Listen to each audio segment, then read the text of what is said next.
What is anthropology? In the old days, I used to go around the room and ask people what anthropology was. It was hilarious. They come up with things like ants and dinosaurs and stuff like that. It was so fun. But then one time I did it and somebody said, I don't know, got no idea. And then everybody else was too afraid to say something that might be considered silly. So it was no fun to do that anymore. So we'll just say it was fun to do that. Now we'll just tell you what it is. So these are going to be my 5 points about what anthropology is. We'll go through each of them and then revisit it at the end and go into how we know what humans are and then what our reading for the next class will be. So starting with the root word anthropology.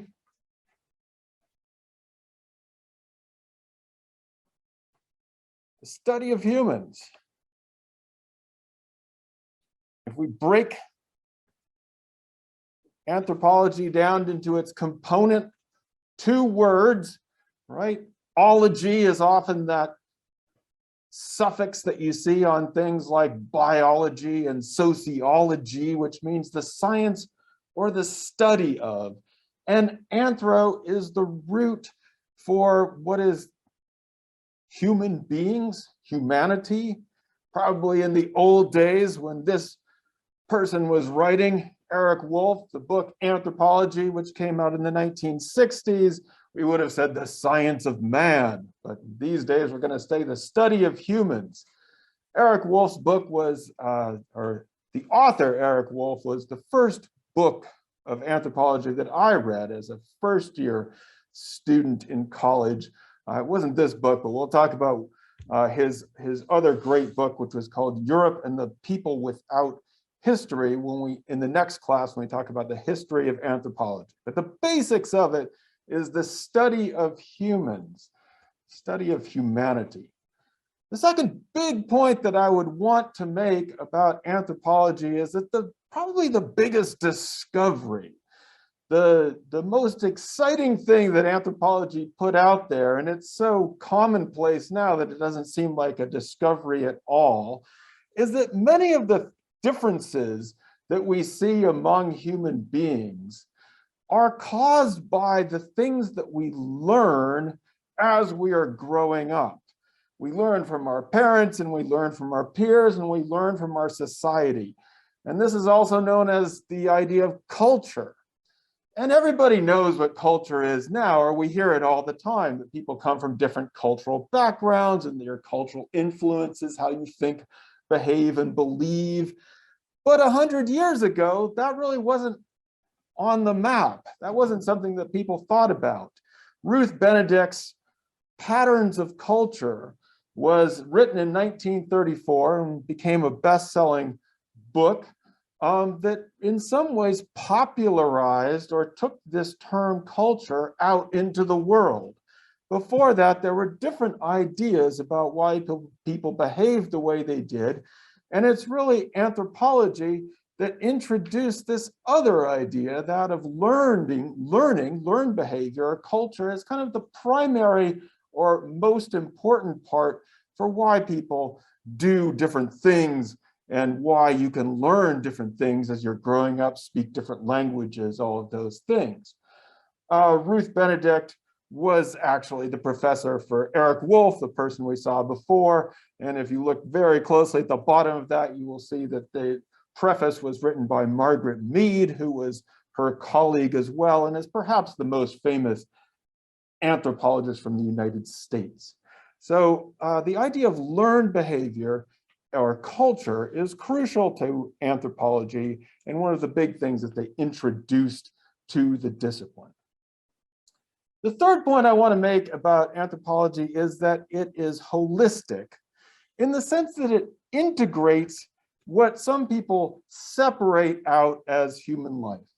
In his book that I've sometimes assigned to Intro to Anthropology classes, Anthropology, Why It Matters, anthropologist Tim Ingold says that anthropology is the study of humanity unsliced.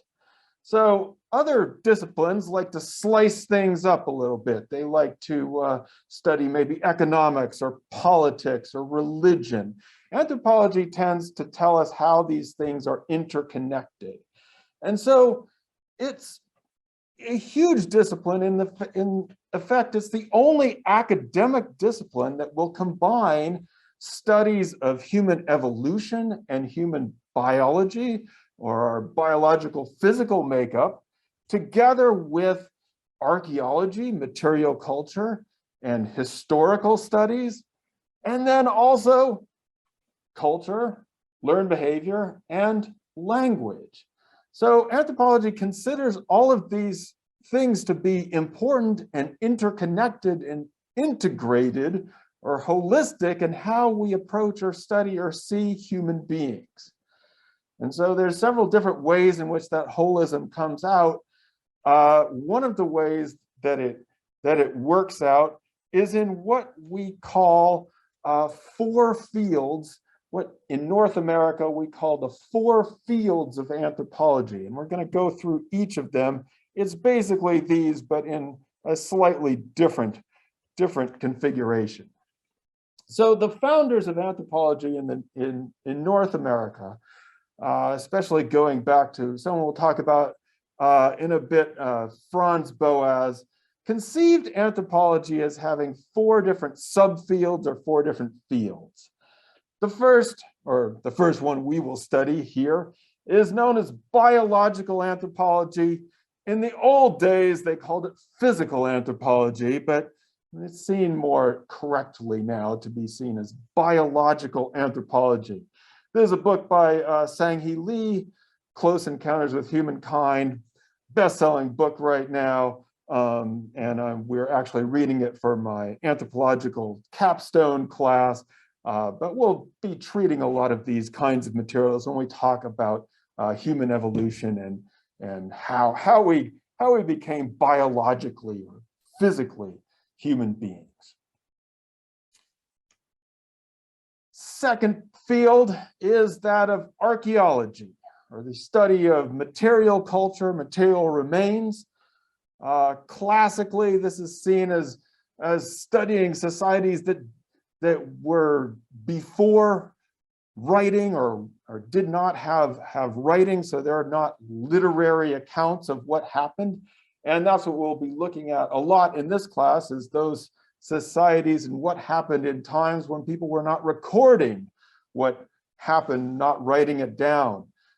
This is an archaeologist, April Nowell, who will be reading an article from her later on. She's written a book called Growing Up in the Ice Age. So the times before, trying to think about those times before people were able to record history. There's also historical archaeology, so archaeology that is done on material remains of people who are writing about it as well. And we can also do contemporary archaeology. Anytime you're studying material culture, material remains, it's a form of archaeology. Third field of anthropology is known as cultural anthropology in the United States, social anthropology in the UK, or some of us like to combine it as socio-cultural anthropology, because sometimes it's difficult to figure out the difference between cultural and social. Some people spend a lot of time trying to figure that one out, but we'll just say that it's an exercise in contemporary anthropology, or studying peoples that are around. And this is the largest subfield, actually, of anthropologists.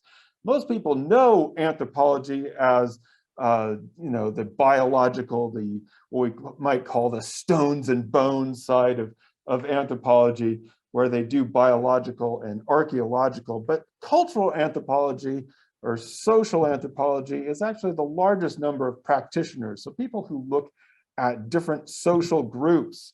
There's a book edited by Yarimar Bonilla, Aftershocks of Disaster. We're reading a book by her in my history of anthropological thought. So as you can tell, this is a very contemporary topic. Looking at Puerto Rico during today's world, and a lot of what we'll do later on in the course has to do with this side of cultural or socio-cultural anthropology. Linguistic anthropology concerns itself with the study particularly of language. And it's actually the smallest and perhaps most technically difficult subfield of anthropology. We won't talk about it a ton in this class. A lot of people in some ways subsume the study of language into the study of culture, because you really can't have culture, society without language. But there are people who are devoted to the study of language itself, and it can be a very technical or linguistic. Linguistics can be a very technical discipline. Anthropologist named Jonathan Rosa, who writes about Latinx languages and identities. Actually, also reading this book in my History of Anthropological Thought course, Looking Like a Language, Sounding Like a Race. So kind of provocative title there, talking about how language is seen and heard outside of just its technical dimensions. So we have the four fields of anthropology: biological anthropology, archaeology, sociocultural, and linguistic. For the most part, most or many anthropologists will stay within one of those subdisciplines when you go on in anthropology. So here at Hartwick College, we have our biological anthropologist, Connie Anderson. I should say that also subsumes the study of non-human primates, or primatology. And so she's teaching courses right now on biological anthropology, teaches on primatology, has a very amazing J-term experience that goes to South Africa. Hopefully we'll be able to do that again next January. Medical anthropology is another course that she teaches, so I'd recommend taking a biological anthropology course with her. Archaeology, we have Professor Namita Sugandhi, who's teaching right now in the room across the way, teaches classes on South Asia, ancient cultures and ancient civilizations, archaeological methods. I would consider myself to be a sociocultural anthropologist, did my fieldwork in Ecuador and Colombia. We don't actually have a linguistic anthropologist here at Hartwick, but we have the other three subfields. So most of the time people stay in one of these predominantly. There are some people who are still trying to work across these fields and combine them together.